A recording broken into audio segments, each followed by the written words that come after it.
Drinking my buddy's homemade wine. Living Northwest wild. Hunting, fishing is my kind of style. I float the Wainuchi when it gets hot. I'm proud I own the things that I've got. I'm digging in moss bags up in the sand. And after work, a cold beer in my hand. Picking wild berries off God's land. And drinking my buddy's homemade wine. In the Northwest wild. Hey, good evening and welcome to Fish on Northwest. Dwayne England flying solo for now anyway.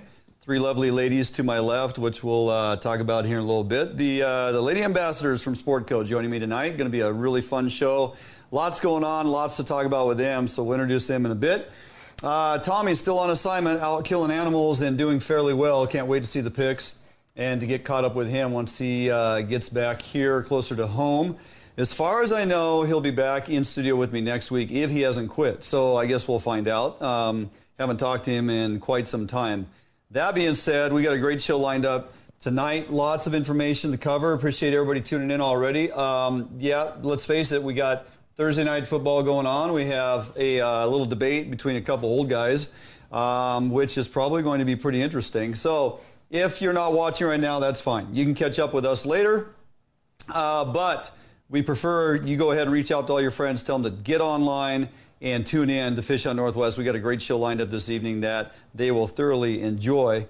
With that, I want to remind everybody that, hey, Fish on Northwest is presented by Better Homes and Gardens Pacific Commons Real Estate, located in Puyallup, Washington.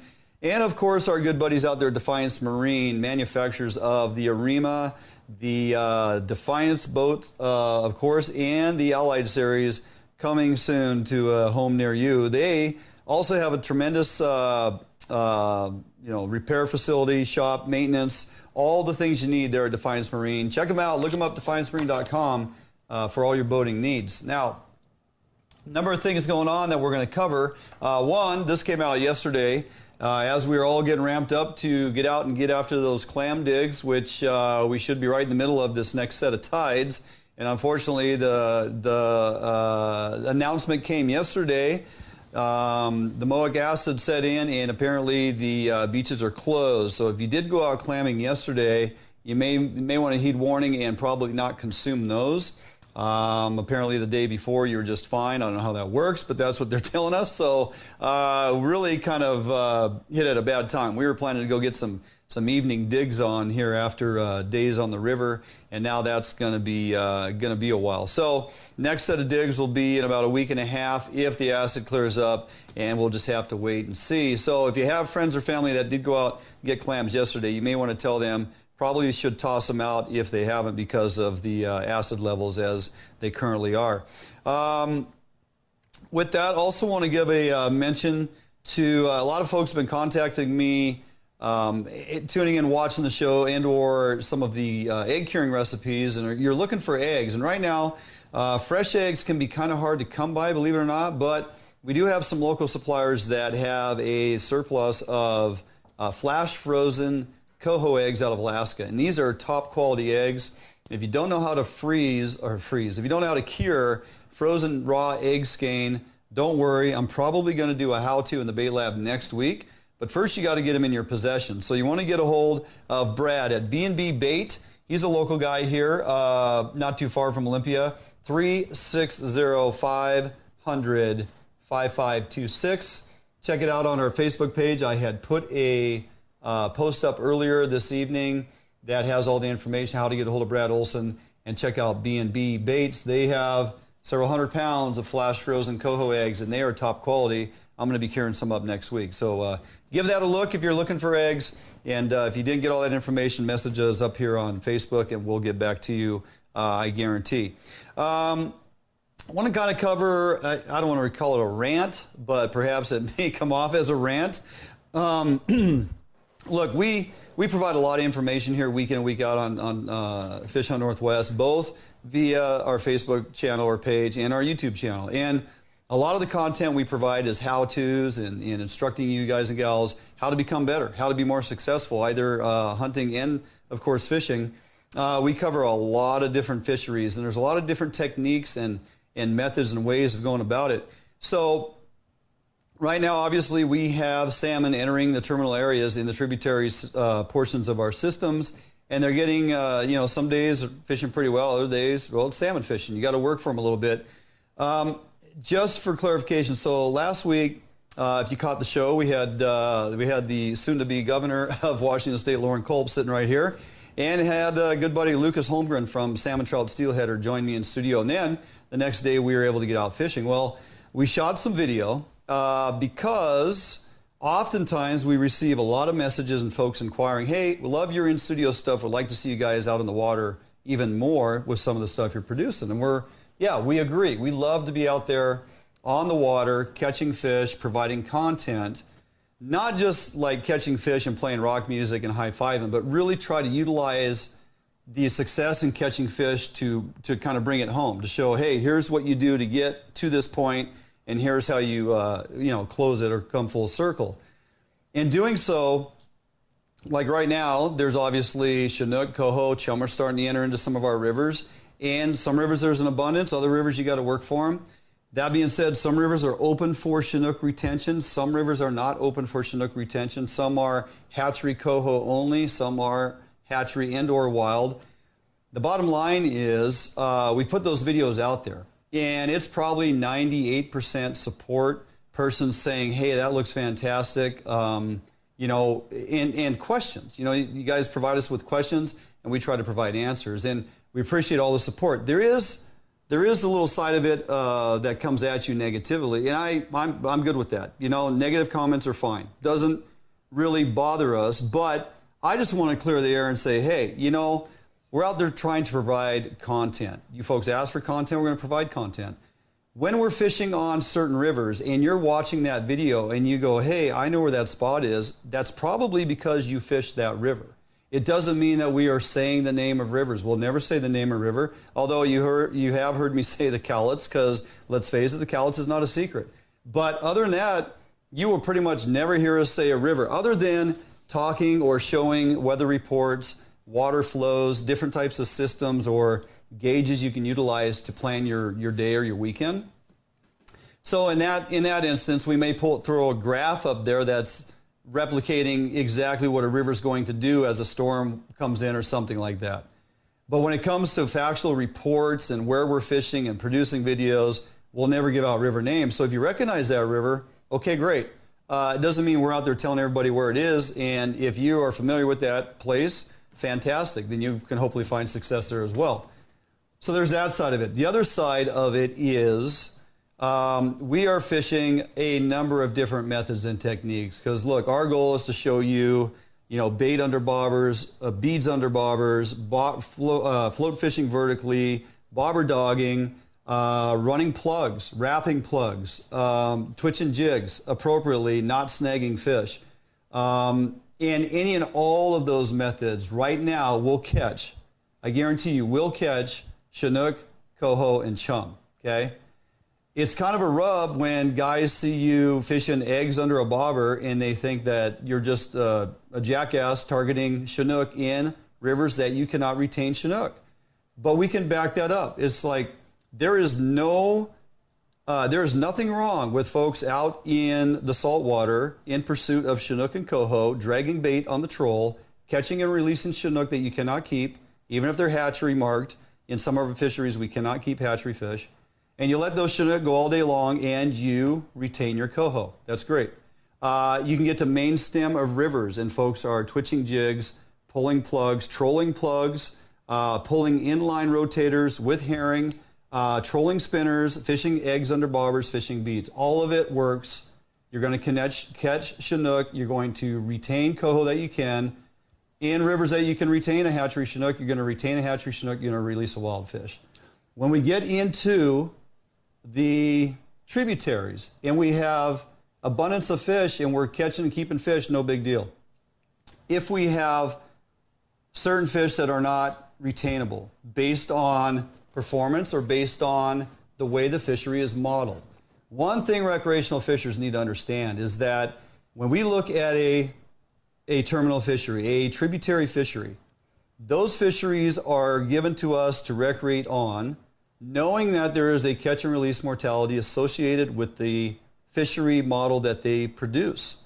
So this year, we'll talk about the Grays Harbor entire region. There's an abundance of Chinook available for harvest, but because of the plan, even way back when I was involved with committee that they introduced, they have to meet escapement 3 of 5 years. Once they meet escapement 3 of 5 years, the following year, if the numbers come in favorably, we get to look at a Chinook retention back in the basin for hatchery Chinook. Pretty exciting, okay, because we're getting real close to that. Matter of fact, next year, we could probably look forward to that potential. These fisheries are modeled that this year, they knew going in, there's an abundance of Chinook. We don't have a Chinook concern this year on some of these fisheries. That being said, WDFW wanted to ensure we got that 3 of 5. They also looked at it as, we don't need to retain those fish. We will utilize those numbers in the recreational fishery for the catch and release portion of that fishery while we target coho, while we target chum. That holds true for whether they're out in the salt, in the bay, main stem rivers, or in tributaries, the whole thing. So all those methods that I mentioned on how you go after these fish and those different techniques and your catching Chinook at various levels along the way and releasing them, there is, in some regards, going to be a mortality associated with that. That is where we consume our portion of that fishery. If there was a true conservation concern of not making escapement this year on some of these tributaries, they would put in the regs. They would close it down to bait fishing. They would intervene with some types of action that would prohibit certain types or techniques of fishing.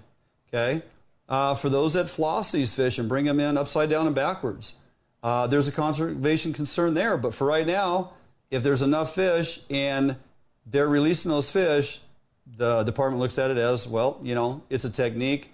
Yeah, it's a foul hooked fish, but they're letting it go, so they're doing the right thing. My point is, the models are built pre-season. There's an abundance of fish to go after.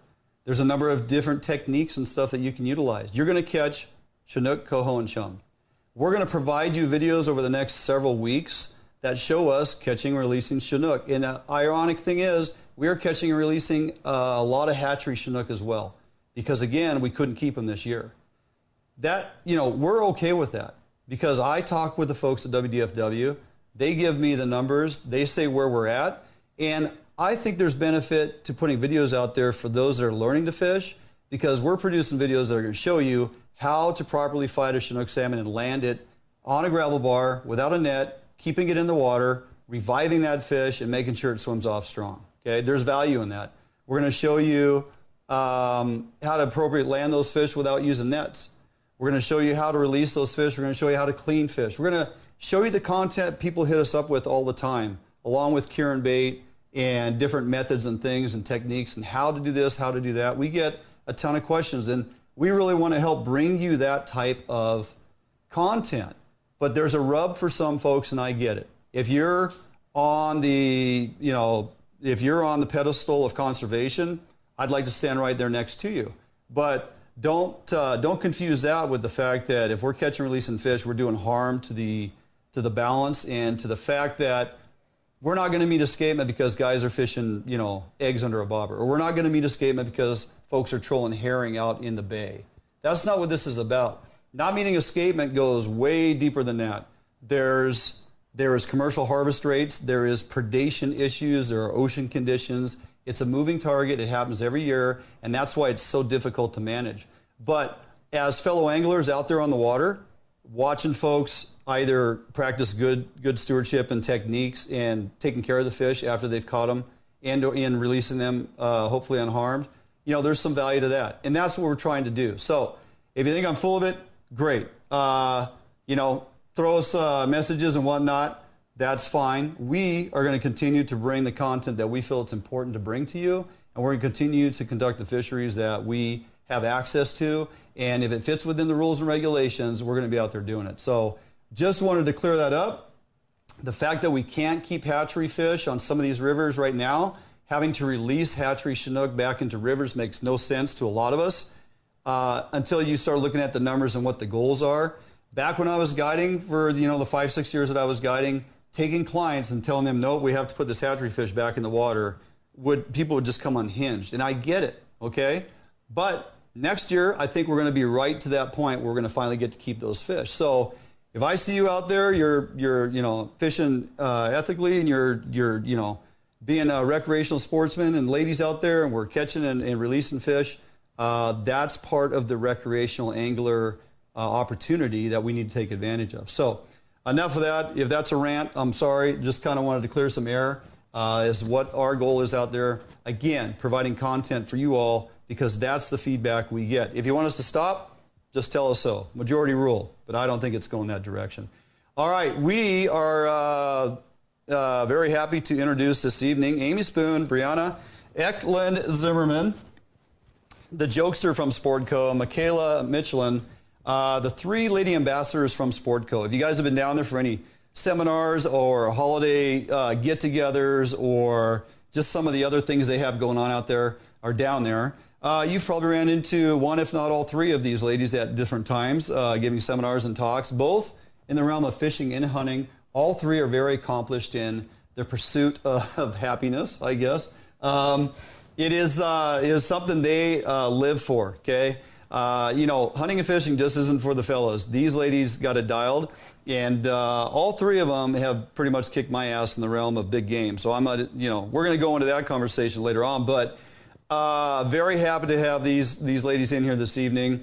Again, it's the Sportco Lady Ambassadors here for the duration of the show. Lots of information to cover, lots of topics to tackle, and we are going to do that. We're going to take a quick commercial break. We come back. We're going to introduce you to Amy Spoon. If you haven't met her, you are tonight. Don't go anywhere. We'll be right back here on Fish Hunt Northwest. Clams Marine is the one-stop shop for the Pacific Northwest angler.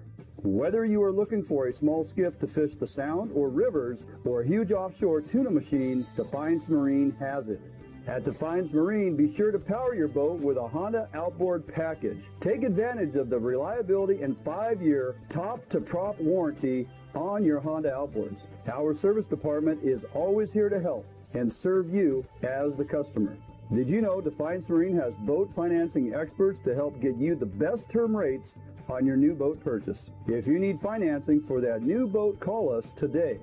We guarantee the best price, best service on a repower for your current boat. Defiance Marine is a Honda Premier dealership and one of the largest on the West Coast. Defiance Marine also carries all the gear that you will need. Everything from auxiliary kicker motors to fishing tackle and bait. Defiance Marine has certified technicians that are top-notch at their job. Some of the best in the Pacific Northwest at evaluating your boat issues and problems.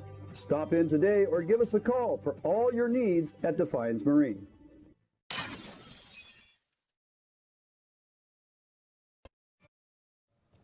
Welcome back, Fish Hunt Northwest. Wayne England in studio solo up till now. Amy Spoon.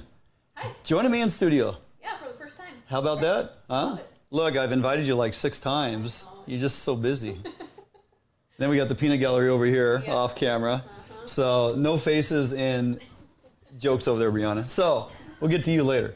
Gosh, thanks for making the long drive. Oh, not long. I know. It's probably maybe 30. Yeah. Maybe 30, right?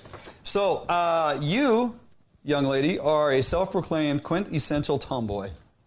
Yeah, well, that's pretty much how I grew up. I was like, I'm writing that down. So let's talk about your upbringing. You grew up right around here. I did, yeah. I was lucky enough to actually grow up on the Wainuchi River. So that's why I always say I was destined to be a winter steelhead. How old were you when you caught your first winter steelhead? You remember? I probably caught it on accident when I was 5-ish, but just tossing spoons out there. I would literally walk down to the river by myself with my dog and chuck spoons in there and whatever I got. I was, probably illegal. But probably closed, but yeah. It was probably closed, but yeah, no, that was just something like... Well, who got you going? Your folks? Yeah, so I grew up on the Wainuchi River, and my dad was a huge waterfowl hunter, so that was his deal. He was never a big game hunter. Yeah. Never got into that. So I did that like when I was 5 as well. hung out with him in his duck blind all the time, just drinking hot chocolate, blowing on duck calls, not doing him any good, but just tagged along basically. Learning. Yeah. Yeah. And then my mom was huge. She loved sturgeon fishing and salmon fishing. So I kind of got the hunting side for my dad a little bit, and then my mom was huge into fishing. If she's on the Wainuchi, how does she settle on sturgeon and salmon? She was salmon. I get. I mean, Chehalis. She was a Chehalis. Oh yeah. That was her. Okay. That was her river. So. Yeah. Yeah. Makes sense. First time you tussled with a sturgeon? When I was young, I would get, my mom would hold me like this. Yeah. On the box. And Did you grew up with boats then? Dad have a drift boat on the river or not? We didn't know. No drift boat. Yeah, up on the property, it was always just bank fishing. Yeah. Yeah. All right. And so you first gun you were shooting shotgun? Yeah. Waterfowl? Yep. Mm-hmm. 20 gauge or what? 410? Yeah, 20 gauge, and then did a little grouse hunting here and there. Yeah. Little, and kind of took a break from that once I got into kind of high school and stuff, and then college. Well, I got into race car driving right out of college or high school. Weird. Yeah. So. Sure you didn't grow up in Wyoming? Because they got a thing there with women driving race cars. Yeah. So yeah, that was me taking. Demolition derby or race car? No, stock car. Okay. Yeah. Yeah. So I did that that was kind of my deal for a few years right out of high school, and then I got really good back into hunting and fishing kind of after college. Yeah. So. There's, for a lot of us, there's that, 17, 18 to 23-ish, where you just kind of consume, trying to figure out what you're going to do for life. Yep. Unless you're Bill Herzog, you just never stop fishing and really figure out a way to never have to work in life, right? But he's the one guy. Other than that, the rest of us, yeah, he's allowed. We all had to kind of take a break and get life in order, right? Yeah. So you got done with college, you landed your current career, and you've been there ever since. Yeah. Really? Yeah, I went to school. I grew up in Montesano, and I always knew I wanted to work at the Department of Fish and Wildlife in Montesano. Dream job. I have my dream job. I love it, and couldn't ask for anything better.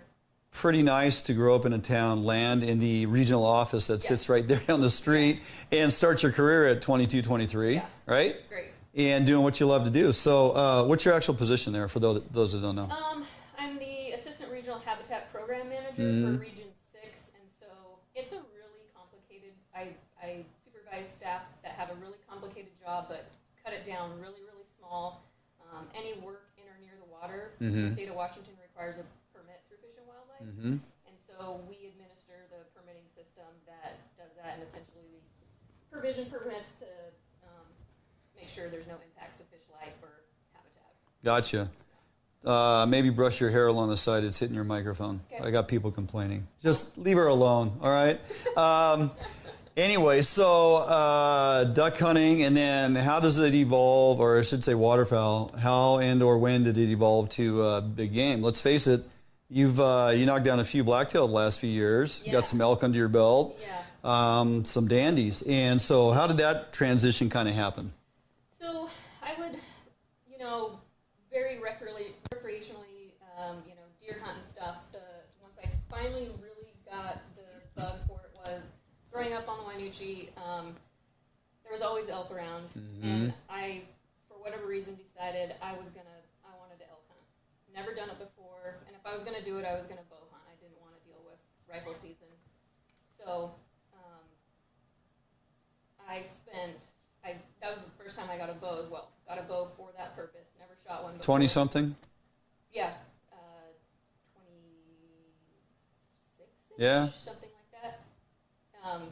And I've never shot a bow and didn't know anybody that shot a bow. Didn't have any help. I kind of self-taught myself. And one thing, though, I spent years trying to make sure I was comfortable and I wasn't going to go out there and just go out there and fling some arrows. Not knowing what I was doing. So I made sure I was comfortable with the equipment, and then I spent many years failing. What'd you, as far as your training, so there is great satisfaction in taking something on yourself and doing it. I kind of did the same thing, picked up a bow and just started shooting. But I always question myself, like, how do I know if I'm doing it wrong? Yeah. Right? Because you don't know what you don't know, as the saying goes. So how do you know if you're doing it wrong? Well, then you start hanging out with a few like-minded folks. Maybe they have a little more experience than you. Yeah. One thing's for certain, whatever it is you want to pursue, you identify the person in the room that's like the best, Yeah. and you go, I want to get to know him or her, Yeah. and do what they do. So, the first few years, how did you know if you're doing it right or wrong? Yeah, and that's one of my weaknesses, I would say, about myself. I have a really hard time asking for help in anything. And then once I figured out that you need to ask for help, it goes a lot faster. And Weird, huh? Things up. Yeah. So. Or you don't develop those bad habits. Right. Right. So I would go down to the bow shop basically. Oh, there you go. I spent a lot of time down at the bow shop shooting with people and Yeah. having people check my form out and tell me what I'm doing wrong, tell me what I'm doing right. Yep. So that helped a ton. Yeah. How many years did you hunt? And what was your first archery kill? An elk or a deer? It was an elk? Yeah. Mm-hmm. It took me, I think, 6 years. Yeah. Because again, I was out there by myself, Yeah. hunting elk by myself. Were you calling or bugling or just? And I was calling, bugling horribly. Yeah. And not very much either because I wasn't confident Yeah. in it as well. You kind of like look around. Meh. Yeah. It's like, what was that? Excuse me? Yeah. No, I would practice in my car really fast. Uh-huh. Like get out and I was not good calling. Still am not good calling, but It takes practice and a lot of work. I mean, you can drive down the road now and blow a duck call and people just think you're vaping, so it's no big deal, right? So it's like just waylay on it. But yeah, it takes time. My previous partner and good friend Barnum, I mean, that guy is an amazing bugler, as you know. I mean, that guy can just torch it off like nobody's business. Phelps is pretty good too, but yeah, it takes time. I still haven't cracked the code. I still suck at it. Of course, I didn't like to practice musical instruments when I was in school either. So, practice. right, you got to practice. So, first elk, was that a Wainucci herd? It was, and so this was the cool thing is the whole purpose of me, like I was watching those elk my entire life. They're always on our property. Yeah. And I hunted all over the Wainucci for 6 years, fail after fail after fail, as you know. I call elk hunting the most frustrating fun you can have. Right. Because it is so frustrating, but it's so fun. And then when it happens, it's so rewarding. Yeah. Because you put so much into it. But actually, the first year I stuck a bull, that was the first year, like, I met Brady and I invited him elk hunting with me. Yeah. I don't know if he knew it was a date or not. You invited him elk hunting. Yeah. Yeah. He's like, sure. We'll go do this. Yeah, but having a partner helped a ton. Yeah. And I stuck a bull that year, but it was a little bit high, and he got away. I chased him for the rest of the season because he was always the last elk in the herd. Yeah. Last day, I stuck an alder instead of had a second shot at him. Got an alder instead of him. Last day, last chance, and so I was super heartbroken. Is the alder okay? The alder's still standing. I believe. Perfect. Yeah. Okay. But the next year, we hunted again, and we hunted all over the Wainucci. And long story short, I ended up killing that bull in our field on our property, which was so cool. It was. That's fantastic. Yeah, I called my dad Yeah. and said, I have a bull down. He's like, well, where is it? I'll come help you. And I'm like, well, just come home. Yeah, And he it's was in the like, backyard. "What?" Yeah. It was so. And it was the one you hit the year before. No, it wasn't. A rifle guy got. Oh, okay. I misunderstood. No, Okay. yeah, that was- You got your first bull on your property Yeah. off the Wainucci. Gotcha. Okay. But you also rifle hunt too, Yes. right? Archery or elk is really, unless I draw multi-season Yeah. for something or I'm going out of state and it's archery only. Right. Other than that, I'm predominantly. What do you use? What's your rifle for deer? 7 mag. Yeah. Yeah. Nice. Yeah. Okay. And you got a bear this last year, didn't you? I did. I got yeah. a spring bear this year. Yeah. That's my second spring bear, which I'm really excited about. I was hoping for a chocolate bear and I ended up finding one. Yes, so, you did. Yeah. That's a dandy too.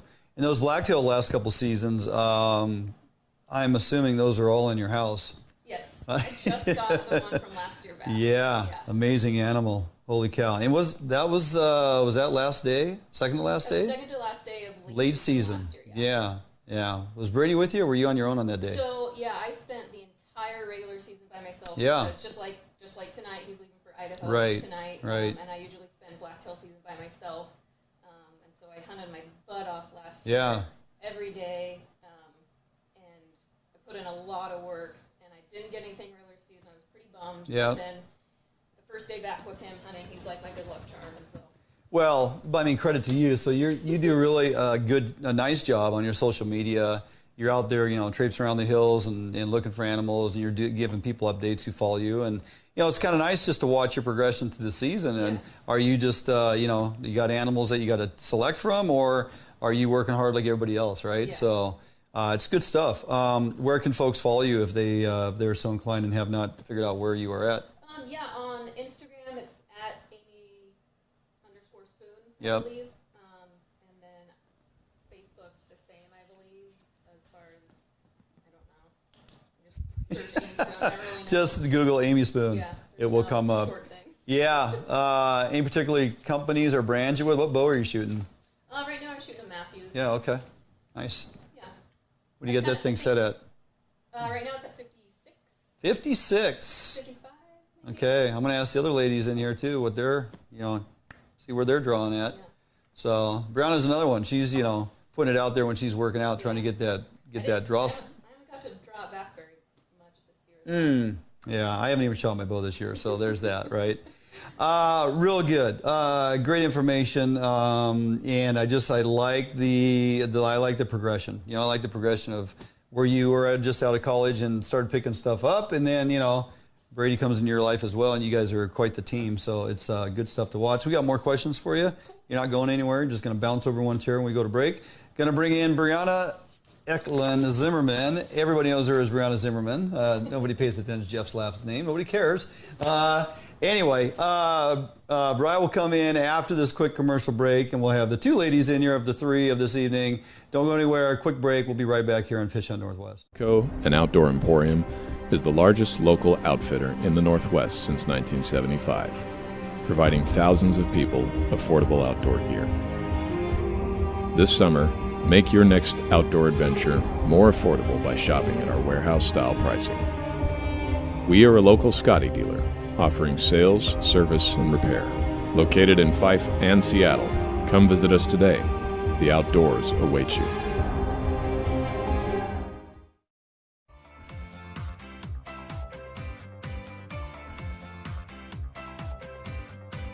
It's easier than ever to browse homes and connect with an agent on the go with Better Homes and Gardens Real Estate's mobile app.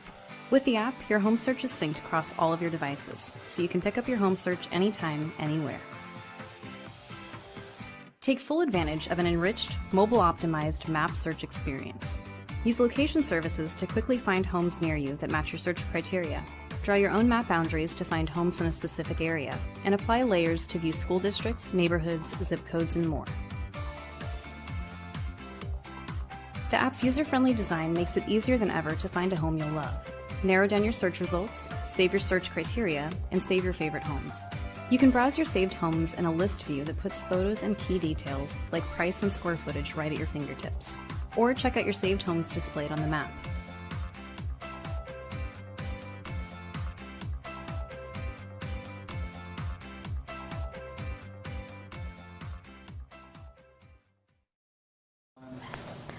Hey, welcome back, Fish Hunt Northwest, New England studio this evening. Sorry, it looks like we're having a few microphone issues, trying to resolve them, so just hang in there with us and talk loud, ladies. Talk loud. You got it. Yeah, there you go. All right, that familiar voice, none other than Brianna Zimmerman. Eklund. Okay, Jeff, we get it. You can omit that part. Yeah, we Just will leave it tonight. out. You're just Brianna Zimmerman. Yeah. Gosh, been doing this hunting fishing thing for a while. Yeah, fishing for a while, hunting's kind of new, but I'm kind of the opposite of Amy and you because I didn't start fishing until I was 17, and then it just went. Oh. But, and how did that whole thing start at 17? Like you get up one morning, you go, I'm 17 in 5 days, and now I'm going to start fishing. That's exactly how it went. Really? Yep, I grew up in the city, and I got this go. wild hair. I'm just kidding. There was a boy. And he was cute, and he went fishing, but he was a little tad bit younger than me, and he couldn't drive yet. And he needed a chauffeur to the So river. he said, hey, lady, I'll teach you to fish, but you got to pull the boat. Yes. Yeah. Well, he didn't have a boat then. No. I don't know what I was thinking. This little boy couldn't drive, didn't have a boat. He was kind of cute, but... Yeah, all right. Yeah, so he needed a ride to the river, so he asked me if I wanted to go fishing. So I used to wear his mom's waders and boots, the old Hodgman neoprenes. Yeah. They were leaky, but Sure. he didn't believe me either. He just thought I was whiny when I said I was cold. But So what? You start off like wintertime fishing or fall fishing, or? It was late winter, so my first steelhead was actually on the Skookumchuck. Oh. Nice Yeah. chromer there. The Skookumchuck. Yeah, that was my first steelhead, and then I kind of just mostly fall and winter fish. We've never really been summer fishermen. We started springer fishing when the boat came. Right. A little before the boat, I did my fair share of barrier Not with that dam. same boy. But You got a different man in your life now. yeah, it's the same boy. It's that one with that Eklund name. Same boy? It's the same boy. You had to drive that kid around? No wonder. You see, I always knew who was in charge of this family. I really did. And now I see it's the same boy. Some cute little kid that wanted to fish. Couldn't drive. Same one. I don't know what I was gosh. thinking, and now I'm married to him. So. Yeah, well, and as it would stand now, like I mentioned to Sherry when you all three of you pulled in, ladies showing up to talk on Fish on Northwest this evening about fishing and hunting, all pulling the driveway in trucks, right? I'm pretty sure Jeff drives a Prius or something. It's his commuter car, yeah. All right, this is Bust on Jeff tonight, so that's what we're going to do. So what do you now, no longer 17, not much past that, but what is it, hunting or fishing? What's your real, true passion? I mean, fishing I've been doing for much, much longer. Hunting, I think this was my 7th year. And so hunting for me is like it's new and exciting. Not that fishing isn't still exciting, but hunting was just very, very different for me. Yeah. And so that also requires that you only get to hunt for such a short period of Real time. short season, right? And so you really have to make sure that you're prepared for it going into the season, which requires a lot of off-season work. Otherwise, you're just wasting the couple days that you get. Right. So hunting is definitely kind of taken over a little bit. But I'm trying really hard to make sure that I still fish because I like it and I enjoy it. And when you aren't that successful in hunting, you start to feel defeated a little bit. So you got to go fill the fish box every once in a while. Yeah, that kind of brings you back to, kind of keeps you grounded and brings you back to, feeling equal. Yeah. And for both of you, and Mikayla, I mean, the archery thing, there's so much prep and so much consistency and just establishing your confidence with your muscle memory and, expanding your range of confidence and just all those things. And, to truly stick an animal with an arrow and have it all come together in a nanosecond and be successful is like one of the hardest things to do, especially on an animal that's moving. And yet the hunting season is so short, but look at all that time you got to spend getting ready for it. It's like, if I want to go fishing for Chinook tomorrow, I just throw a bunch of crap in the boat and we go, right? Just go get it done. Yeah. And you can't even see them. I mean, it's ironic to me. It's like we have to put in so much time for stuff we can see. The stuff you can't see, you just go wing it, just go do it, right? But it works. And it's that dedication and extra effort and stuff that really have now remind me that monster bull you got a few years ago, was that your first successful archery bull, or did you have one before that? That was my first successful bull, yes. And I've actually never shot any elk outside of archery season. I've done a couple rifle hunts, but we're not good at rifle hunting, so. You said that. We're archery hunters through and through. We're when you were pregnant and you were rifle hunting and you were walking down the road, and you're like, we are not good at this. No. And we are really not good at this when we're pregnant, right? Yeah, yes. So that was some funny stuff. Yeah. But I mean, credit to you guys, you're out there doing it, right? I mean, you were getting after it. So, we're trying. Finding balance. You are, a recent mother with a young one. Yeah, almost 9 months. Yes, and 9 you months. and Jeff are, raising babies and hunting and fishing, and either strapped to your front or strapped to your back and out there in the boat and playpen in the sled, and it's good stuff. So, I mean, that's what you got to do to get it done because Grandma's not always available, huh? Grandma is very available. She is awesome. Yeah. But we don't want to leave her back. We didn't have a kid to get a babysitter all the time. Right. And we're excited to take her, and for the most part, we like it. Not elk hunting. She didn't go archery elk hunting out in the woods with us. But like fishing and maybe a little bit of deer hunting, we can take her now. Obviously, when she's older, she'll come everywhere. But we try to go places that are convenient to take her now instead of just taking her everywhere that we would go. We try to make it work for us. Yeah. So you got to try to put that all together, right? There's one more element or component to figure into your weekend or your outing or whatever. Yeah. So speaking of which, knowing you and Jeff as I do, there's a little competitive edge in there. I got to think at times in the so-called Eklund household, there's maybe a little bit of competition. There any smack talking that goes down? There any do you hang that big bull over his head, literally? Like go stand under the bull until you behave yourself. I might use that. I'm going to get it back here really soon. Okay. And I might use that, but I wish... Stand under the bull. Till you change your attitude, mister. You go look at that bull. That's your thought spot, right? Yeah. That's what you do. We don't use it for Harper anymore. We'll give you Harper's thought spot, and you can put it under your bull. And when Jeff is being a jackass, you say, get over there in your thought spot and stare at that bull until you can apologize, sir. Yes, that would be great. Yeah, so, little rivalry there, or you guys kind of come together as a team more times than not, obviously? I think it works best when we both work as a team. He far surpasses me in anything that he does. We started hunting the exact same time. Yeah. He got me into fishing, but we both got into hunting the same time. And he surpassed me in like the second year, maybe the first year, but I'd like to just give myself some credit and say the second year. Yeah. Most of that is because, all of his friends do the same thing, but I only have a couple friends. And so you're not having those conversations. You're not swapping stories and tips and tricks. And we just learn very differently. I learn hands-on in the field, and he learns great. Yeah. You're a woman, so you pay attention, and then you can apply what you learn. And men, they listen, and then just go do something that's 180 degrees different. It's like, I know what I'm doing. That's the difference, right? Yeah. So, what about your guys' hunts? Who decides where and when? Team effort? Kind of have your annual, hunts, or you guys set your plans and go, hey, let's go to Montana, let's go to Idaho, let's do this. For out-of-state stuff, we kind of do it collectively. He is way better at reading maps outside of the area, whereas I need to go see the terrain. Like, I can't just look at a map and be like, I know exactly how steep that is. Once I get there and get familiar with the way things look, then I can.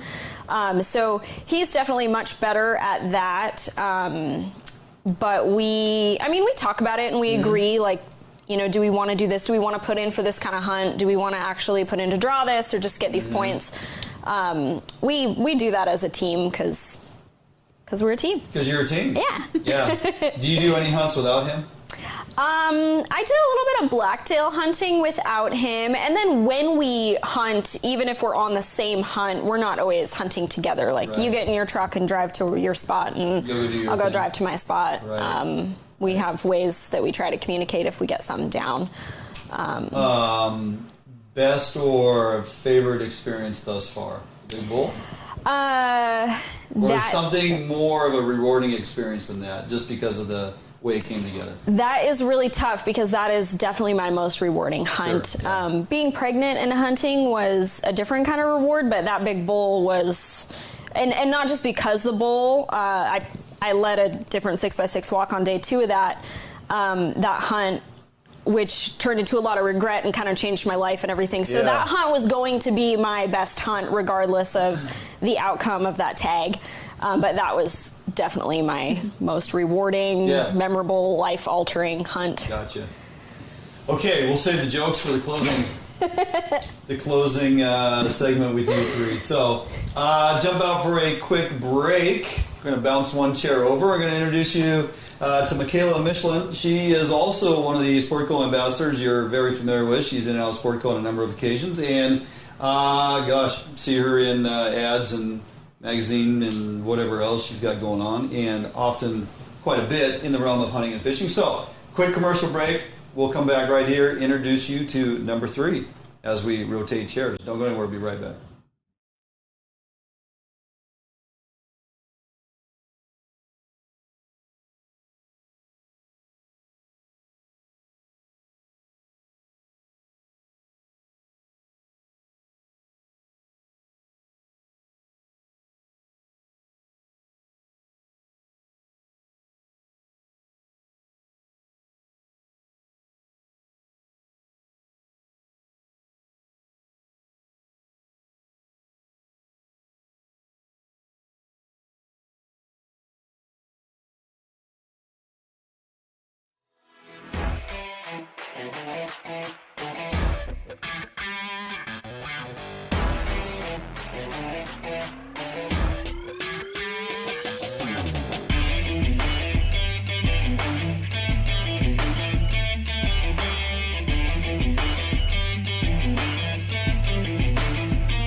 A Northwest favorite for almost 40 years, Arima boats are manufactured with pride right here in Bremerton, Washington.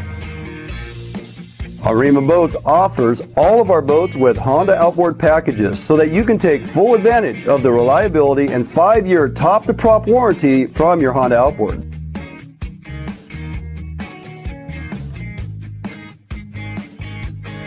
With literally thousands of Arima boats on the water throughout the Pacific Northwest, Arima boats are a proven hull design that offers incredible fuel economy and all of the amenities that a serious angler is looking for. All Arima boats are built without any structural wood materials. That is why we back our boats with a lifetime warranty. All of our Arima boats are designed to maximize deck space while also providing ample seating. Contact us today at Arima Boats for all your boating needs and let us help you get out on the water.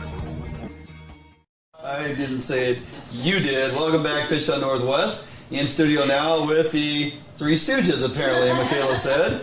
Mikayla Michelin is here now with the crew, and yeah, you three know each other. I mean, this is no introductions needed for you guys. Oh, did everybody meet Josh?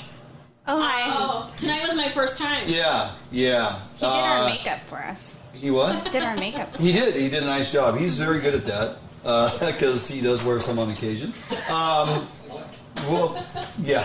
Anyway, Michaela, thanks for getting down here after work. I know you had a busy day and whatnot. So thanks for inviting us. Yeah, absolutely. This is one we've been looking forward to doing for sure. Get the Sportco ambassador ladies here, and lots of folks tuning in. So this has been good.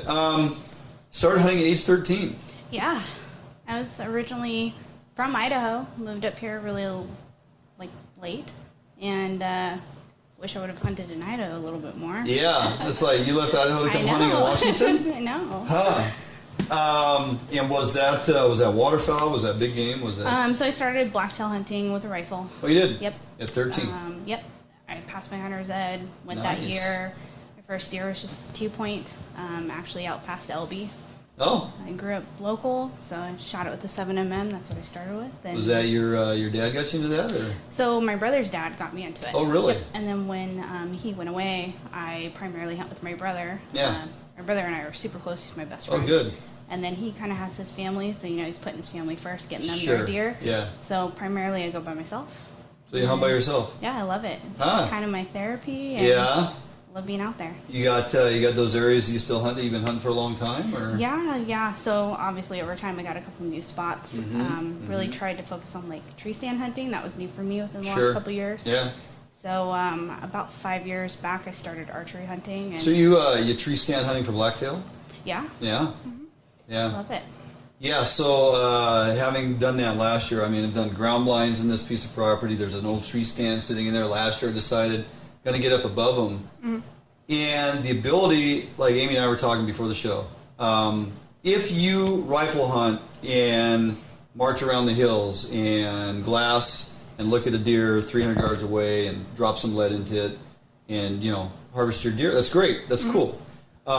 If you are one that has enough patience to sit, the difference of what you learn about those animals when you're in their environment, like I put a post out this morning, I was sitting in my ground blind as the forest wakes up. It really is something to be held when that forest is waking up around you and the dew's dripping off the trees and the leaves are crunching, and you hear the deer. And what Amy and I were speaking of before, and you probably experienced this as well on the tree stand, is you hear different things that you start figuring out about these deer. Like I distinctly remember deer coming in, and you would hear them walking in the dry leaves. And all of a sudden they expedite their cadence in their walk because there's a buck pushing a doe. And then you hear a little grunt, and you hear a doe bleat, and then you hear just their communications, right? And you can tell when they're being chased and hurried because of, it sounds like kids running through leaves. But you don't get that when you're just out there walking around, sitting on knolls and glassing and stuff. It's only when you put yourself in their environment, like that tree stand. So talk about that experience of your tree stand. How did you... so I'll definitely glass, like, clear cuts and stuff. I mean, that's what I grew up doing. Switching to archery, there's just something kind of surreal to being in that spot, being that close to an animal.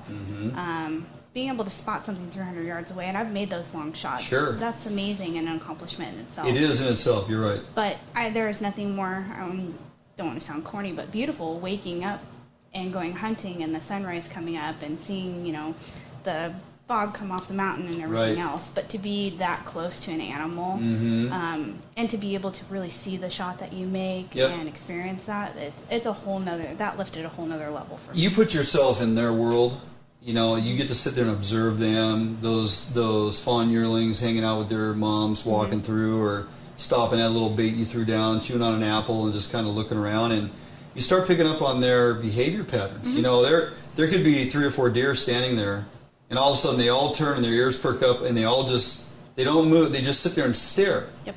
You can't hear anything, and all of a sudden here come 2 more deer in the woods, right? And it's just watching their behaviors. That's why, unless you've never done it, and to put yourself in a tree stand or a ground blind and be within 30, 40, 50 yards of these animals or elevated like you were and observe that is that's a whole different level that I really enjoy. And I think over time you really learn their body language. I mean, they have a body language in itself. And to be able to know that they're comfortable and you're unnoticed is a whole nother level. Or you see them start to look around, or you're like, oh, did I use enough scent for products? Did I do this? Did it cover up? When those mature does stomp the ground, right? They come in strutting on that walk because they're on guard. They're letting the young ones know, hey, pay attention here. That unspoken communication where they just flip their ears around and everybody all of a sudden looks at, it's just, and you see that year after year and you start figuring out what these animals are doing. They're For me, it's a challenge to each year see how close I can get to something. I think I had a doe and a fawn 10 yards from me this year. I mean, literally I yelled so I could get up and go because it was getting, dusk. I'm like, okay, I gotta get out of here. Yeah. Barnum's got a great story where he actually touched an elk.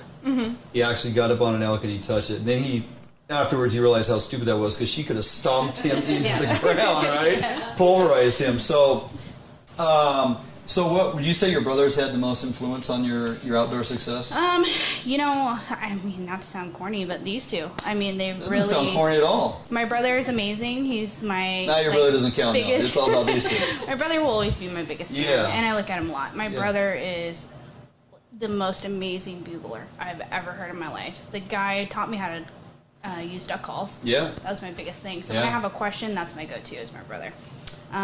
If I have another question, I'm always like, hey, Amy, can I ask you a question? And she'll text me like, what's up? Yeah. You always have fear, but really the way that I learn is from learning from others. I'm okay to fail. Others years I haven't gotten anything, and it's called hunting, not ginting. Right. Yep. I think that's what makes me stronger and kind of makes me have a little bit more of a drive, but I know I have a good support with everybody with Sportco. I know I can text these two and ask. I mean, I know I can call you or Jordan and be like, hey, fishing's not my game. Can I ask you a question? Right. I mean, it's like me. I'm new to the hunting deal. I didn't grow up hunting. I didn't even grow up bird hunting. Took a waterfowl a number of years ago. Love it. Pheasant hunting. Love it. Started doing the big game thing. Don't have a lot of notches in my belt. I think I've killed 3 deer. But the more you do, the more you learn. Some self-taught stuff, and observations and like just success and understanding is, for me, is like, oh, I learned a little more this year and I learned a little more this year, and it's a progression, right? So what on the fishing side of things, what do you prefer? Do you have any particular one that you really go after? Is it just kind of something to do? Literally, I love fishing, Yeah. just in general. I mean, I really got into it the last couple of years with Amy. I think the most fun I had was sturgeon fishing. I think that sturgeon was like a 45-minute fight, almost 50-minute fight. I felt embarrassed, like sweating to myself in the stand. Amy's like, "Do you want a break?" I'm like, "No, I gotta do it." Keep going. You know?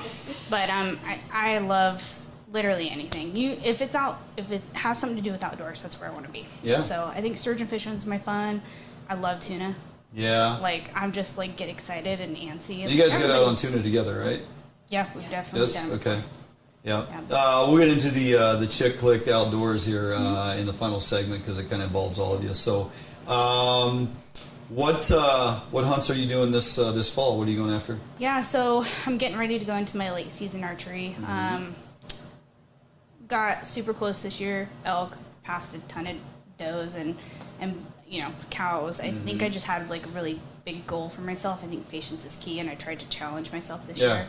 So I'm getting ready to go into late season, excited for that.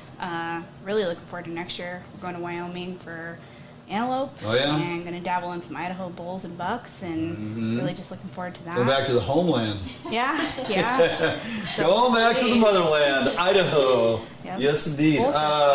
So are you a gal that says, well, don't pass up anything you would shoot on the last day, or you can't eat the horns, or you can't shoot the big ones if you shoot the little ones? Yeah. I mean, you hear all that stuff, right? I'm like, well, which one am I supposed to follow here, right? I think for me, I tried to challenge myself every year.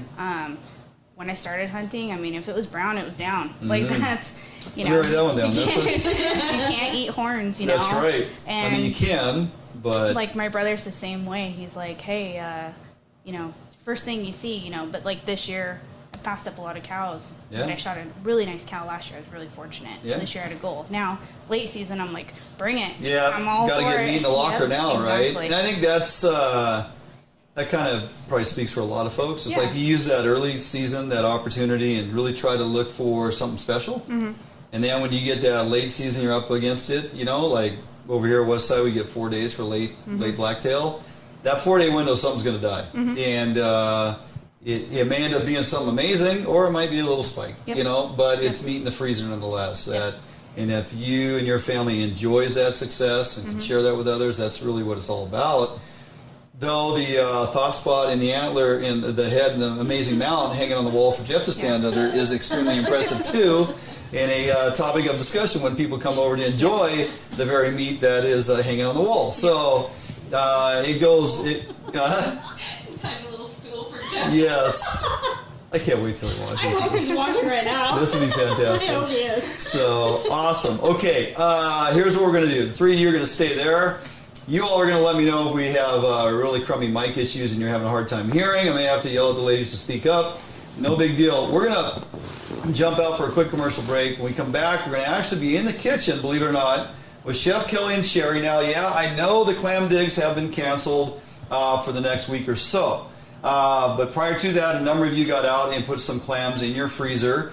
And there's nothing wrong with getting those out and trying a new recipe. Chef Kelly has an amazing recipe we showed sometime last year. So this is a recipe of the week rewind with Chef Kelly and Sherry. Fried clams in an amazing spicy mayo that is so absolutely delicious. So we're going to take a look at that in the kitchen, recipe of the week rewind with Chef Kelly and Sherry. We come back right after this break here on Fish Hunt Northwest. Sound is perfect.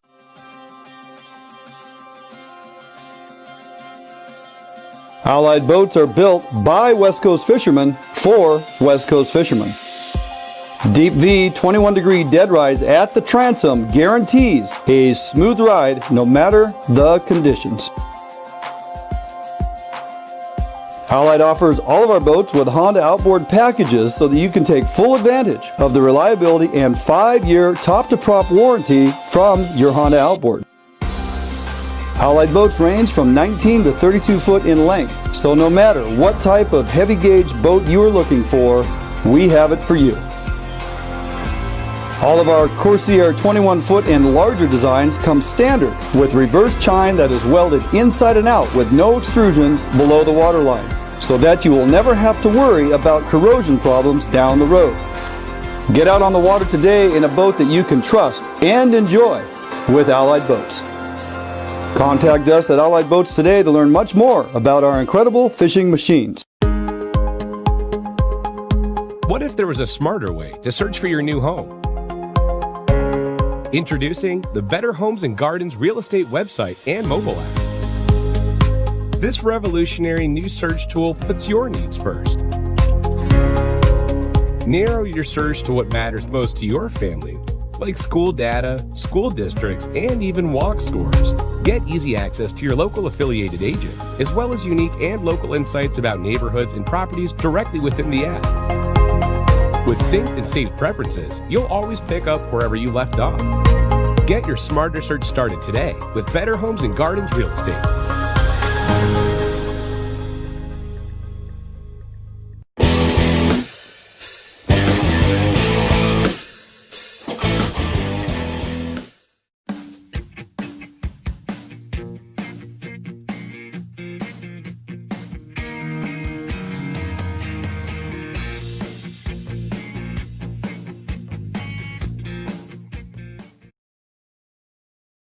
We coming back? Yep, we are back. So my fault, Josh. I messed you up on your sheet.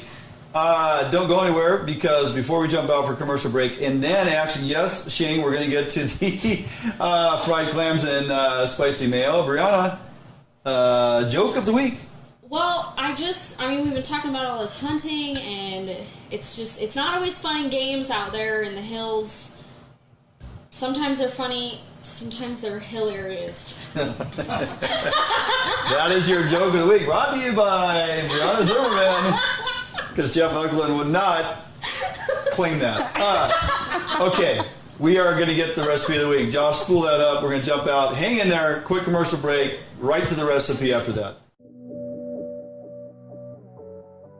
Defines boats are built without any structural wood materials. That is why we back our boats with a lifetime warranty.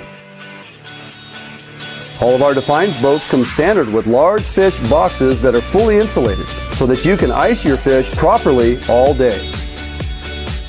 Defines boats feature a 21 to 22 degree dead rise at the transom and a large reverse chine for incredible handling and stability offshore.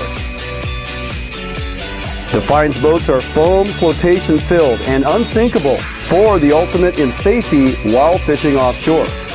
Defines boats feature fuel-efficient hull designs with large fuel tank capacity so that you can have maximum fuel range for making long offshore runs completely safe and affordable. All Defines boats come standard with self-bailing decks for improved safety while at sea. Defines Boat offers all our boats with Honda outboard packages so that you can take full advantage of the reliability and 5-year top-to-prop warranty from your Honda outboard. Defines boats for all your boating needs, and let us help you get out on the water.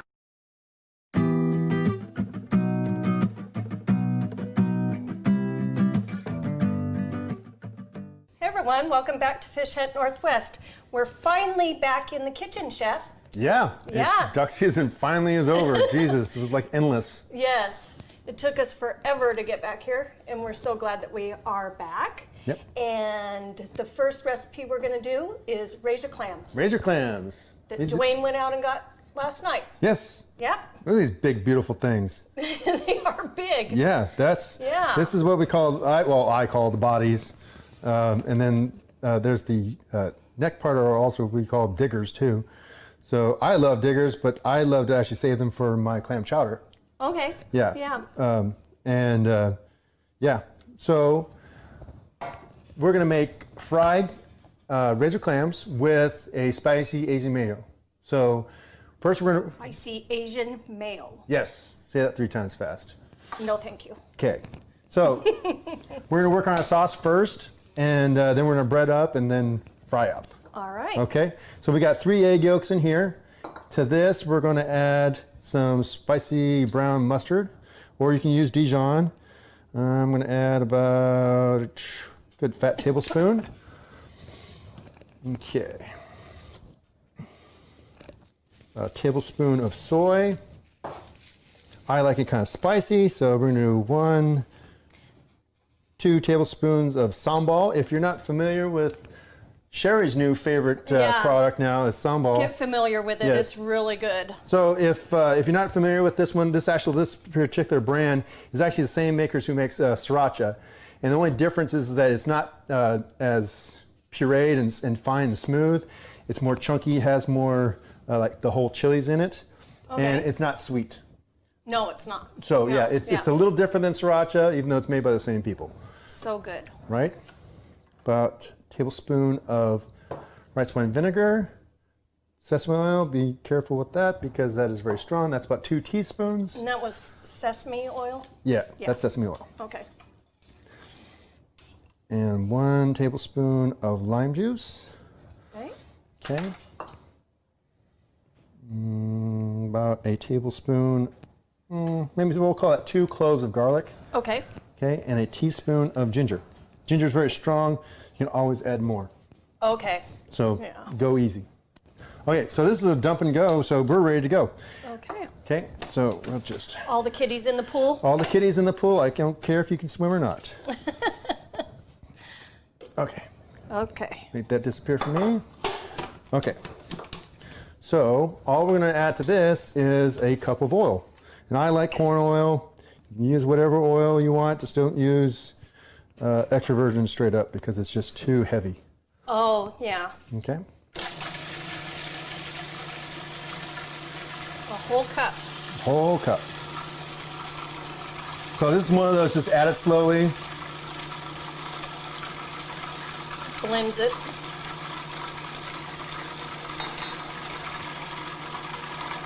If you add it too fast, it's going to break. Does that like separate? Yeah. Basically? Yeah.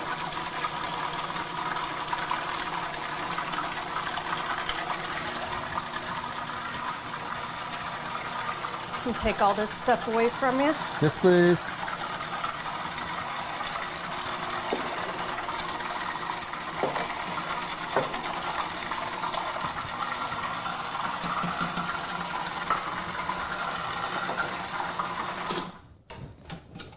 Booyah. How long is that?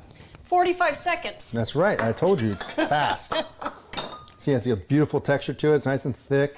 Oh, not yay. too thick because actually if it comes to a point where it's too thick, just add a little bit of water and then you can get to the consistency that you want. Okay.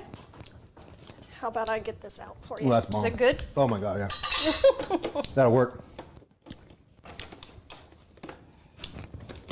Thank you. Yeah. Yeah. Sometimes the blade will bind. That's what's going on. Okay, so now let's talk about our breading procedure for our clam. So we have half and half of regular flour and corn flour. This is corn flour here. I've used it before. It's kind of a really fine, sandy texture. Okay. It's not as coarse as cornmeal. Okay. Oh, so you took it.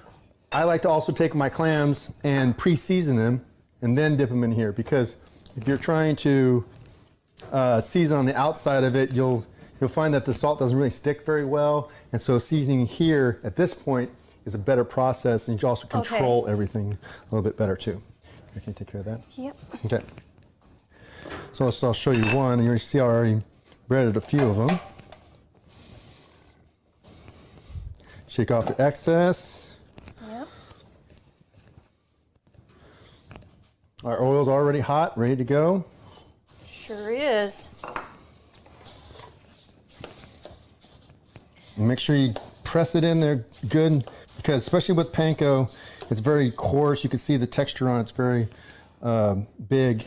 And so what will happen is that the spaces don't get filled up too well. That's why some people will use half breadcrumbs, half panko. Oh, okay. Okay? Yeah. All right. So we're ready to fry. Fry them up.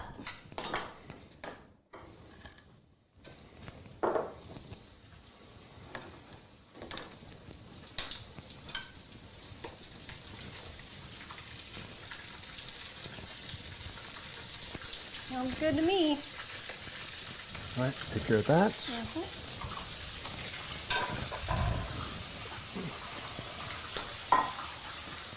Get rid of that. Okay, now don't walk away from these guys, okay? Yeah, you turned your back to them.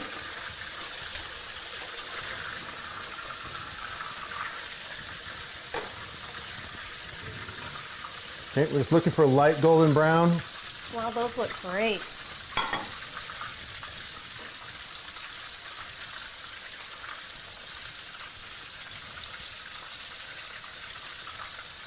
Those are really big, aren't they? Yeah. Yeah, they're monsters. Hopefully I can... Didn't take them long to get them either. Yeah. Maybe we can get done in time today and go clamming. Woo! And then you can say that you got something. Oh my God, that's it. I quit. I'm out. You quit? Shoot. I take it back. Too late.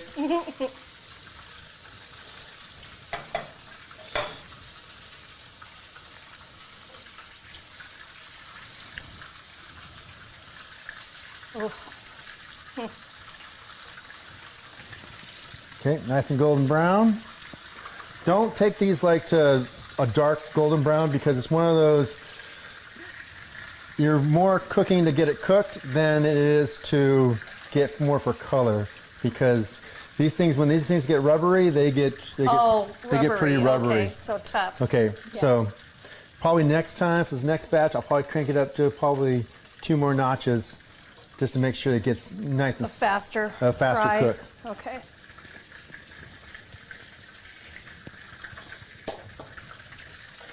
Okay, we're done. Okay.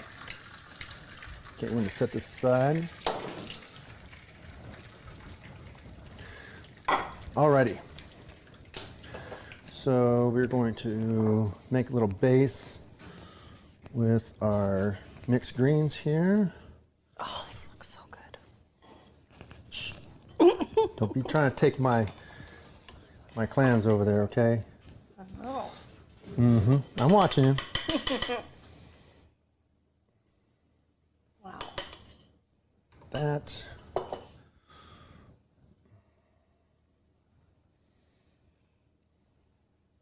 Hey, what are you doing? Oh, this guy's trying to invade this other guy's territory. Oh, yeah. We'll do 4. Okay. Okay. Have a little garnish with a chili pepper. Our lime wedge right there. Maybe a little extra chilies on top. A little bit of chopped cilantro. And boom. And boom. And boom. There you go. And Bob's your uncle. Yeah. And while I dig into these. Oh my God. I wasn't holding on to that forever. Sure. Okay. So while we dig into these, we're going to go ahead and throw it back to you guys in the studio. The spicy Asian mayo looks awesome. That looks so good.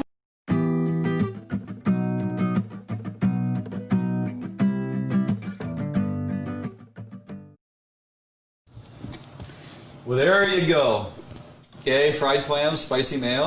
Made me hungry. Amazing. Matter of fact, we got about 100 clams or so in the freezer. We need to drag some out and make that happen. So, yes. If you haven't tried that, definitely give that a go because it is fantastic and actually fairly easy to do.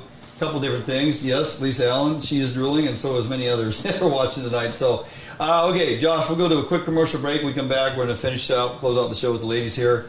Don't go anywhere. Quick 1-minute break. We'll be right back here at Fish Hunt Northwest.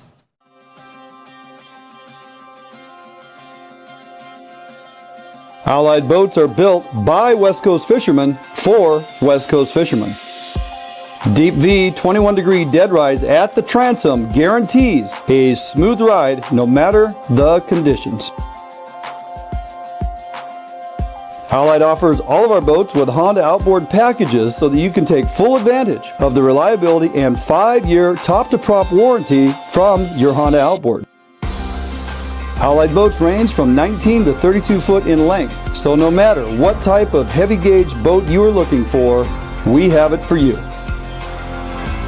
All of our Corsair 21 foot and larger designs come standard with reverse chine that is welded inside and out with no extrusions below the waterline, so that you will never have to worry about corrosion problems down the road.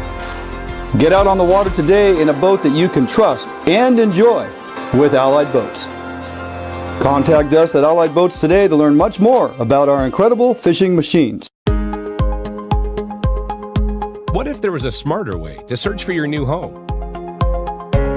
Introducing the Better Homes and Gardens real estate website and mobile app. This revolutionary new search tool puts your needs first. Narrow your search to what matters most to your family, like school data, school districts, and even walk scores. Get easy access to your local affiliated agent, as well as unique and local insights about neighborhoods and properties directly within the app. With synced and saved preferences, you'll always pick up wherever you left off. Get your smarter search started today with Better Homes and Gardens Real Estate.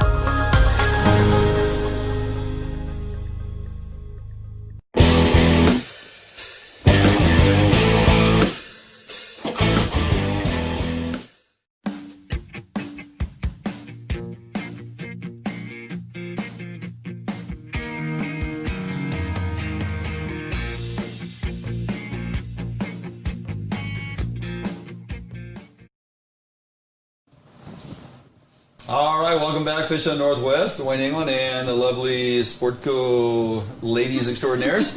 Having a good time tonight.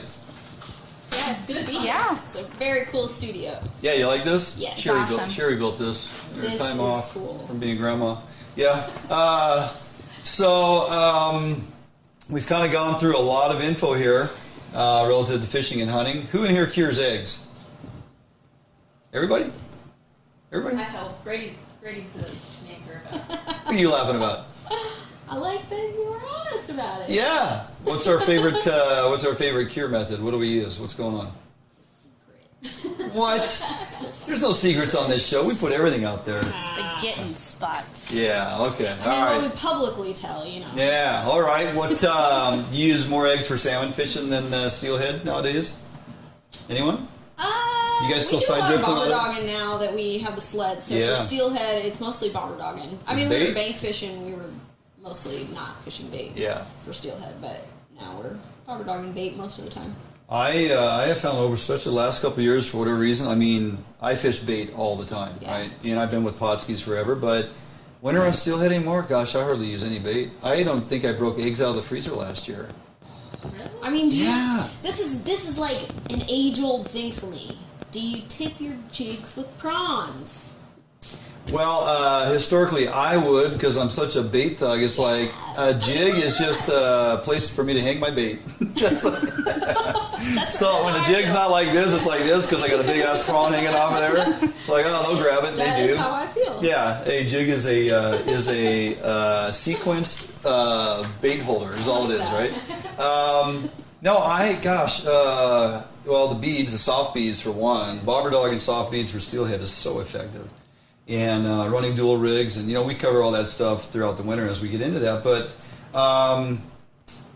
actually, when it comes to bait for steelhead, probably just your everyday 50, 60 count tiger prawn, just your frozen tiger prawn, just white meat, durable. Stays on the hook. You're not curing them up or nothing. You're just. I might throw a little salt to them, some sugar. Okay. If I want to change color, I'll throw some Pautzke's Baraxo fire on them, make them pink or orange, But use that definitely more than probably eggs. Yeah. For whatever reason. Stays on the hook way better. Way better. Very durable. You're always fishing, right? Yeah. So, but when it comes to salmon, yeah. So, who's going to go after chum? Anybody going after chum this year? Not really. Look, if you're into harvesting eggs. Yeah, but hunting is getting in the way of September, which is getting in the way of salmon fishing, so we're not going through eggs nearly as much as we used to. Sure. Yeah, it makes sense. You gotta figure out, you gotta pick your poison. It's like frozen with indecision, right? So many things to do. Okay, Michaela, worst outdoor experience that you can recall, whether it was hunting, fishing, getting lost, soaking wet, and did it bring you to tears? Stress and duress. 2, if I can say 2. Yeah. Did miss a huge bull 3 years ago. The only time I will be a girly girl is I'm not going to say I didn't cry after I missed. I think that one sticks for you forever. But it makes you better. Yeah. And other than that, Montana hunting when it was like 13, really 15 cold. below. Yeah. Yep. Miserable. You want to make sure you have good gear. If not, your feet get real cold. Oh, yeah. So had to learn that the hard way. I can imagine. I mean, again, we talked earlier, archery, all the work and effort you put in, all the practice, it all comes together. You got that little narrow window of time opportunity. You release that arrow. You either are hero or zero, and it can happen that quick. Yep. And it can be emotional. Yep. It can be emotional when you kill the animal. It can be emotional when you miss the animal. Yeah. I always joke, I'll cry if I miss it, but I know I'll cry when I get it. That's right. Yeah. Brianna, same question. There's been a lot of not good fishing days, probably just weather-wise, and lack of catching. I mean, I don't know, worst day fishing is probably years ago when the Skoke was still open, but they were transitioning. It was bobber only in that section, and that's like bread and butter. Yeah. So I was fishing, and a bunch of friends wanted to come that normally come with us in the boat. And when you come with us in the boat, like, we don't guide, but it's like a guided trip. Like, you're using our gear, you're using our bait. It's a program. Right? I don't want you to bring your own rods because I want you to fish the same line we're fishing. Oh, I get it. And so people that normally came on the boat with us, they wanted to go to the Skoke. And I was like, look, I'm not babysitting you. You bring your own gear. This is your program now, you figure out how to land it. You bring your own stringer and your own pen, all that stuff. So we went out there, and there was no casting order, and I'm just a nice person, and so I was getting skipped over, and nobody brought anything for their own fish, and I wasn't landing anything, and I wasn't even hooking anything because I couldn't even fish. And then Jeff came out. He wasn't there, and he came halfway through the day, and he 2 casts and got us 2 fish, and I'm like, it was a bad day.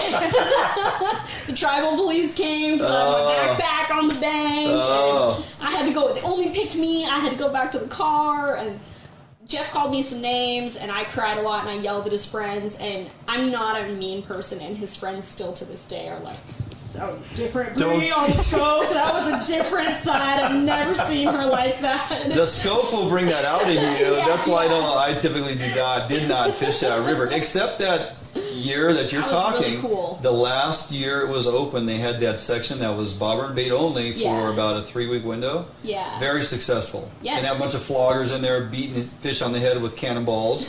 Very successful, right?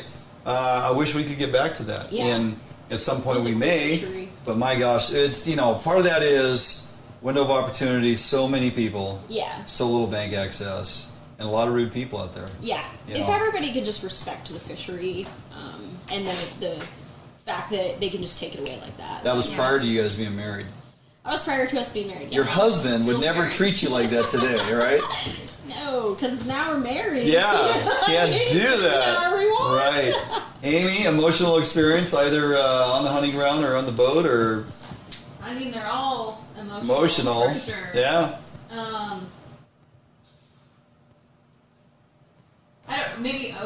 Maybe the first one I would say is that very first bull that I stuck, and Brady was with me, and it was standing in the middle of the river, and there was he was ranging, and there was a leaf in the way. He ranged 30, and it ended up being 40, and I shot. And wait a second, so it's Brady's fault? He's watching. I know. Well, he's got to take a little bit. Okay, team effort. We got an arrow in it, and it was early September, and so it climbed up out of the river. We found blood for maybe 10 feet, and there was nothing. And then we spent days looking for it, waiting for birds to be able to find it when it was down. Yep. Nothing. And then we ended up seeing it with the herd a couple days later, and I was like, okay, well, it's at least alive. So we'll stoked up and slow the last one. But then, like I said, last day of the season, I'm in the brush, crawling through the brush, and he's again the last one. So I'm like, at least I have, he's slow.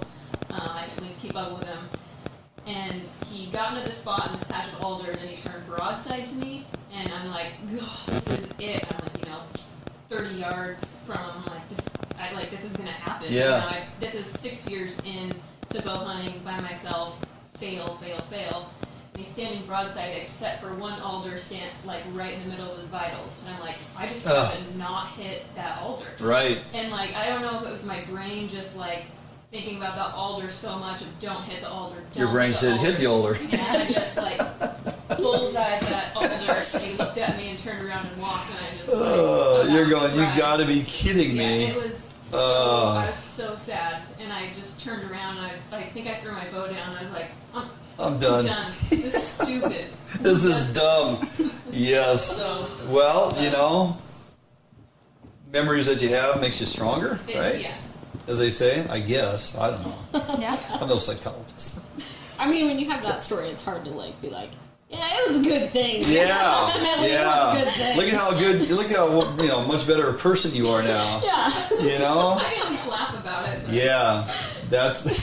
I just love the intent. The intensity and don't hit the alder. Just do not. Very matter of fact, do not hit that alder. Whatever you do, release the arrow. Don't hit the alder. Yeah. Boom! I hit the effing alder. 3-inch alder. Yeah. Oh. Damn. I probably couldn't do it if I tried. No, you couldn't hit that alder ever again. Let's talk a little bit before we get out of here. Outdoor Chick Click. What is that all about? A bunch of ladies going fishing and hunting, or? Yeah. So. I think it was back in 2012 or something. That's when I really, really started getting into it. And I was just so over the top. This lifestyle is so cool, and I kept getting messages of people. How do I do this? Who do I go with? How do I, get into it and stuff? And I just saw this space for a place for people to come together and women to get together on their own instead of having to try to figure it out on their own and do it together. And so it's basically a group where we go on a bunch of hunting and fishing trips together, and it's just women only. The very first trip was a bottom fishing trip out of Westport. Mm-hmm. So 25 girls on the boat. Most people didn't know each other. Really? Which is one of the really cool things. There was only a handful of people that actually brought a friend. Most people came on their own, which I thought was really cool. Yeah. And had it not been for that trip, I wouldn't know Bryanna, I wouldn't know Michaela. That's where you guys met. That very first. Yeah.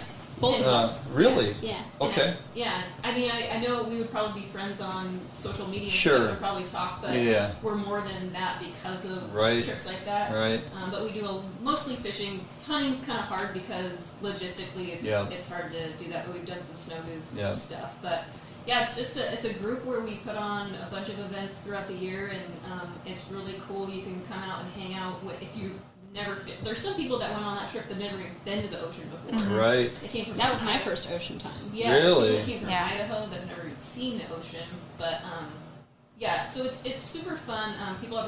People make friendships. They realize that hey, I'm neighbors with you almost like next town over. Right. So they get to be fishing friends. And nice. Yeah. So. What's the next one? You got one scheduled? We usually announce them.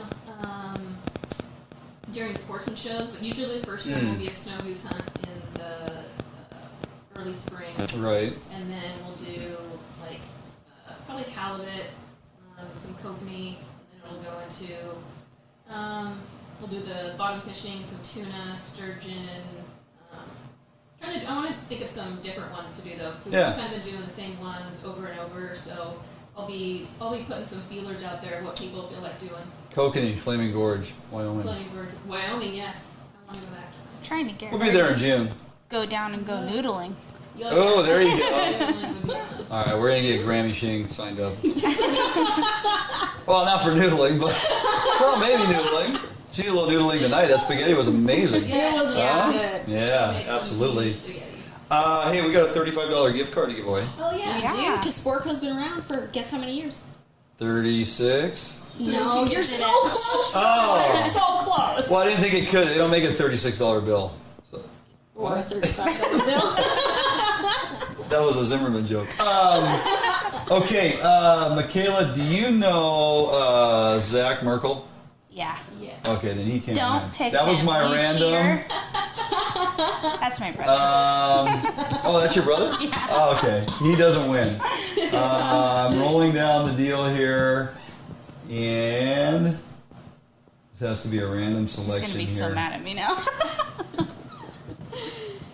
There's a lot of postings on here. All right, for those that are watching and are texting in, you can use your phone, your handheld device of sorts, or whatever. Describe to me, if you're paying attention, describe to me real quick Michaela's story of where she was hunting or what she was standing on when she was hunting archery. That was blacktail, right? Mm-hmm. Yep. What she was standing on when she was picking me, says Tony. Tony. What did I win? Jay, nothing yet. Michaela was talking about her archery blacktail hunting, and she was basically immersing herself into their area. So how did she go about doing that? You guys have a couple minutes to answer this, and then we're going to close it out. So, tree stand, Jerry Smith, thank you very much. Thanks, Jerry. Jerry Smith. Good old Jerry Smith. Win, ding, ding, ding. $35 gift card to Sportco. Tony, we'll get you Jerry's information. Thanks for playing. See, it was just that easy. Yeah. Right? People paying attention. Jerry. Thanks, Tony. Thanks, Sportco. Yeah, thanks, Sportco. All right, any final thoughts, any final words? No, I'm excited for this year and, share harvests, and I like that stuff. I live vicariously through other people. I get excited. Wait for the adrenaline rush for late season, and thanks for having us out. Absolutely. Yeah, thanks for having us. And any ladies watching, check out the Outdoor Chick Flick. Follow Amy. Yeah. Those trips are awesome. Sign up. And pay they attention. Go fast. They go fast. Yeah, they fill up quick, right? They fill up really fast. Yeah. Okay. Most of them are limited seating, so but. All of them, you don't have to bring anything. So if you think that you need to have gear, clothes-wise, right. You know what you need to bring. But right. Any gear, just show up and perfect. Have a good time. Yeah.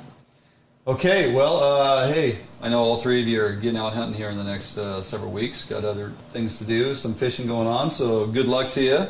Put some animals down, post some pics. Put them up here on our Facebook page, please. You got it. Duck hunting this Saturday. We're fishing in 2 days. Amy's going to kill a buck tomorrow. We're going to go kill some coho on Saturday. Okay. And she's going to get some ducks. And by Monday, you've got I like it. all of it.